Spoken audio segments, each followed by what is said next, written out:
Smart Ideas, notre rubrique consacrée aux startups éco et socialement responsables avec Clémence Lejeune. Bonjour. Bonjour Thomas. Bienvenue, vous êtes cofondatrice de Sorella Care, créée en 2022 avec Jeanne Teuret et Youssef Benadou.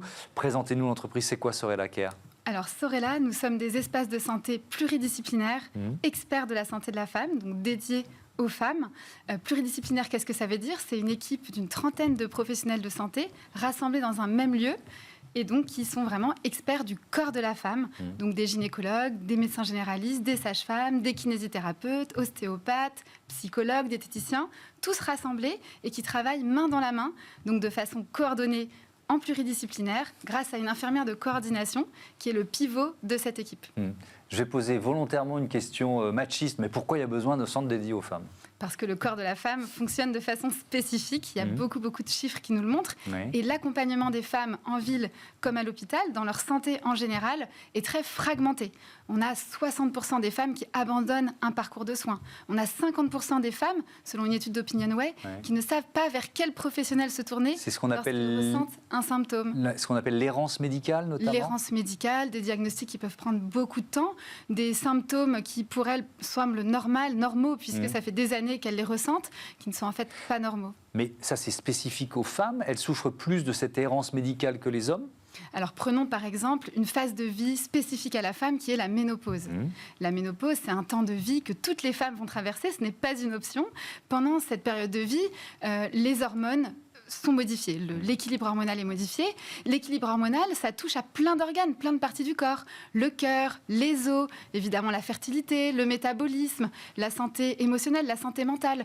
Donc, typiquement, un moment de vie comme ça que les femmes traversent, on a besoin d'avoir une approche 360 de la santé avec tous ces professionnels en pluridiscipline. Et donc, vous proposez un parcours de soins spécifique sur cette question de la ménopause, c'est ça ? Exactement. Maintenant qu'on a cette structure de Sorella, la ménopause était un moment de vie qui nous semblait vraiment clé à aborder. Et donc, c'est par cela que nous avons commencé. Premier parcours que nous lançons, nous avons lancé cet été. Et donc, le parcours de soins pluridisciplinaire pour la ménopause, c'est une femme qui va chez le gynécologue, peut-être une cinquantaine d'années, qui vient faire un frottis pour un dépistage classique. Et puis, chez Sorella, la gynécologue va lui poser des questions. On va prendre le temps, par exemple, de la question de la sécheresse vaginale. Et puis, cette femme va effectivement dire « oui, j'ai une sécheresse vaginale ». Et c'est ce moment-là qu'elle va être fléchée par la gynécologue, mais aussi par l'infirmière de coordination, vers d'autres professionnels qui sont chez Sorella, la kinésithérapeute, la psychologue, la diététicienne. Donc là, il y a une concentration des praticiens, on a bien compris, dans un lieu. Il y en a plusieurs en France. Vous en êtes tout de votre développement ? Alors, c'est le premier Sorella qui a ouvert l'année dernière à Issy-les-Moulineaux. Ouais. On ouvre un deuxième dans un mois à Asnières-sur-Seine. Donc, on est vraiment en Île-de-France. On est en train de quadriller l'Île-de-France. On a une forte ambition, une douzaine d'espaces d'ici 2026. Et puis, on continue à développer d'autres parcours de soins, donc sur la fertilité, la puberté, le post-cancer et d'autres moments de vie ou d'autres pathologies. Je voudrais quand même revenir sur l'errance médicale et la spécificité féminine, parce que je lisais qu'il y a quand même pas mal de médicaments qui sont testés d'abord. Alors c'était très vrai il y a une dizaine d'années, ça l'est peut-être un peu moins aujourd'hui, mais d'abord pour les hommes, sur les hommes, et qu'il y a quand même une sorte de décalage ou d'inégalité en la matière. C'est moins vrai, c'est toujours vrai ? C'est toujours très vrai. Toujours le mot vrai. Inégalité est le bon mot. On a vraiment une différence dans la recherche, vous l'avez cité. Ouais. Les femmes ont été exclues de nombreuses recherches, de nombreux tests de médicaments, mais aussi de plein d'autres traitements.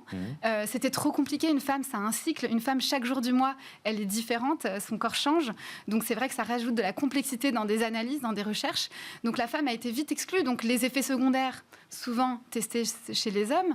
Les quantités de médicaments qui sont prescrits, souvent testés chez les hommes. Est-ce qu'on a tous besoin de la même quantité de médicaments alors que notre métabolisme est très différent? La réponse est dans la question. Ouais. La réponse est dans la question. Ouais. Et l'accompagnement, les moments de vie, la puberté, très différente chez l'homme et la femme, par exemple. Ça veut dire que ce sont des enjeux de santé publique qui ne sont pas suffisamment pris en compte par l'État ? Et auquel vous répondez finalement ? Alors c'est un enjeu de santé publique, ça c'est sûr, un enjeu qu'il faut vraiment prendre à bras-le-corps.